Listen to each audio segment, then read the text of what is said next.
warahmatullahi wabarakatuh. Saya Agus Muslim. Saya adalah pembina dari perkumpulan Gusmus Raksa Jasad. Saya dilahirkan di Sumedang tanggal 27 November 1979. Pada kesempatan kali ini saya ingin memperkenalkan diri ya. Begitulah nama saya Agus Muslim, yang menjadi sebuah ikon ya dari namanya sebuah terapi. Nama tersebut saya singkat menjadi Gusmus ya, dan kemudian ditambah Raksa Jasad, perkumpulan dari ahli-ahli terapi ya. GM terapi ini berasal dari sebuah desa ya, yaitu Desa Citengah. Desa Citengah ini sebagai kabuyutan adat Nabawadatala. Gusmus Raksa Jasad berawal dari sebuah kitab yang bernama Nabawadatala. Kitab tersebut adalah sebagai pedoman dari rurukan kabuyutan adat Nabawadatala. Di dalam kitab Nabawadatala tersebut dibahas mengenai bagaimana nata diri, nata negara. Gusmus Raksa Jasad itu adalah sebuah konsep terapi, sebuah konsep bagaimana memelihara, menjaga, dan memulihkan kesehatan ya. Nah itu dijalankan oleh terapisnya tersebut, dan alhamdulillah ya, Gusmus atau terapi Gusmus Raksa Jasad tersebut sekarang sudah diakui dan disahkan oleh Kementerian Kesehatan. Dan kita bisa lihat perkumpulan Gusmus Raksa Jasad itu menjadi rujukan ya, pemberi rekomendasi praktek yang pertama di Kementerian Kesehatan, Yankestrat ya. Sebagai sebuah organisasi yang dikelola secara profesional, JM Terapi juga memiliki beberapa organisasi pendukung, baik di sektor usaha, pendidikan, pelatihan, keuangan, dan sertifikasi. JM Terapi saat ini sudah memiliki standar kompetensi kerja khusus yang sudah disahkan oleh Kementerian Ketenagakerjaan. Selain itu, standar kompetensi tersebut juga sudah ditetapkan oleh Kementerian Kesehatan sebagai Komite Teknis Sektor Kesehatan. JM Terapi juga saat ini sudah memiliki lembaga sertifikasi profesi atau LSP yang berada di bawah naungan BNSP, dan juga sedang mendirikan kampus Poltekkes D3 Gusmus Raksa Jasad.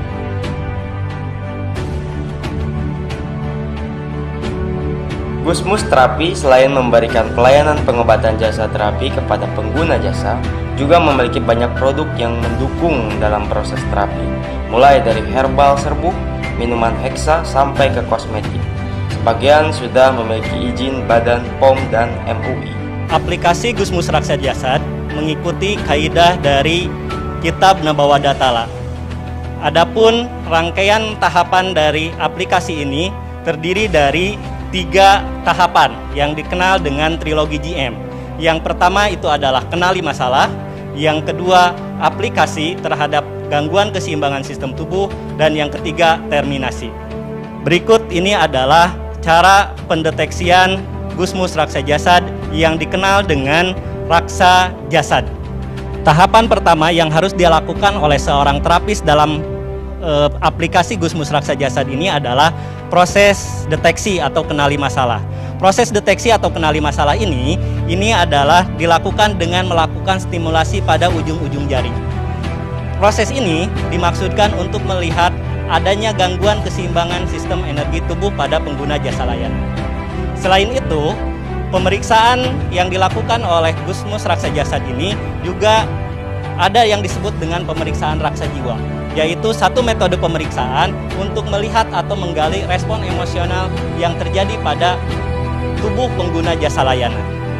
Setelah dilakukan deteksi seperti barusan, seorang terapis akan melakukan stimulasi berdasarkan rangkaian keterangan yang dijelaskan dalam Kitab Nabawadatala, yaitu melakukan stimulasi dengan teknik totok circle kiap pada zona-zona permukaan tubuh yang dikenal dengan nama titikna, titik ba, titik wa, titik da, dan titik la.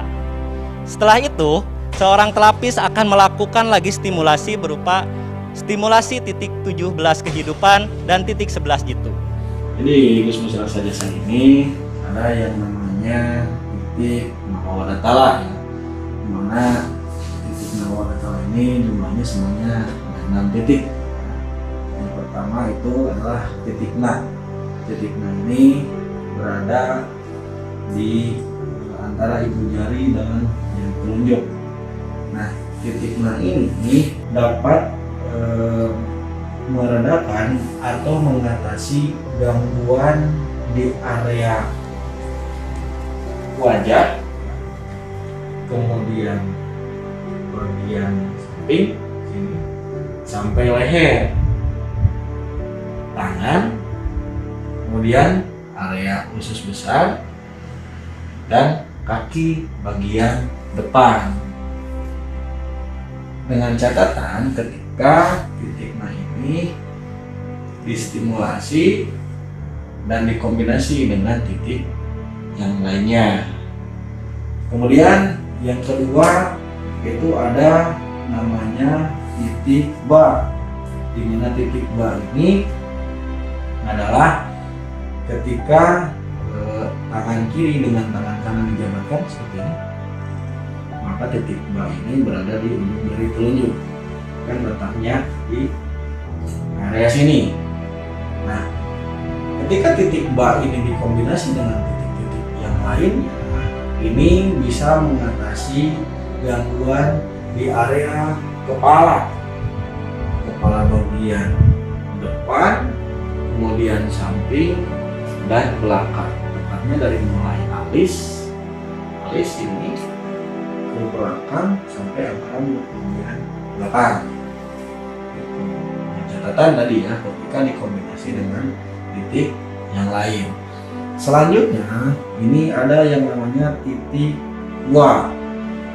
Nah, titik wa ini letaknya itu 3 jari dari garis tangan mengarah ke dalam. 3 jari. Nah, letaknya di sini. Nah, titik wa ini ketika dikombinasi dengan titik-titik yang lain, ini dapat meredakan gangguan atau keluhan di area dada. Karena titik wa ini menguasai organ jantung. Nah, titik yang selanjutnya yaitu titik adalah titik da. Titik da ini adalah 3 jari dari bentuk lutut ke arah bawah, satu cun itu bawah, tepatnya di sebelah sini. Di mana titik da ini ketika stimulasi dan dikombinasikan dengan titik-titik yang lain, ini dapat meredakan gangguan di area dari diafragma ke bawah ini sampai pusat. Ini dapat menguasai di area lambung, kemudian liver, sebelah sini, kemudian kaki bagian samping. Oke, selanjutnya yaitu ada yang namanya titik K. Titik K ini adalah titik yang paling sakit di area lutut bagian belakang. Di sini, nah ketika titik K ini dikombinasi dengan titik-titik yang lainnya, ini dapat meredakan gangguan atau keluhan dari mulai alis bagian depan, tarik garis lurus ke belakang, punggung,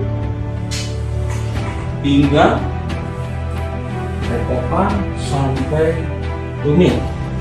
Nah, titik yang terakhir yaitu titik lah atau lara kapegat atau keluhan. Dimanapun keluhannya itu terakhir disentuh. Jadi ketika titik yang 5 tadi dikombinasi, maka hasilnya apa yang menjadi keluhan itu akan terselesaikan atau terangkat. Itulah hasil inti dari yang namanya titik istimewa penyababah data.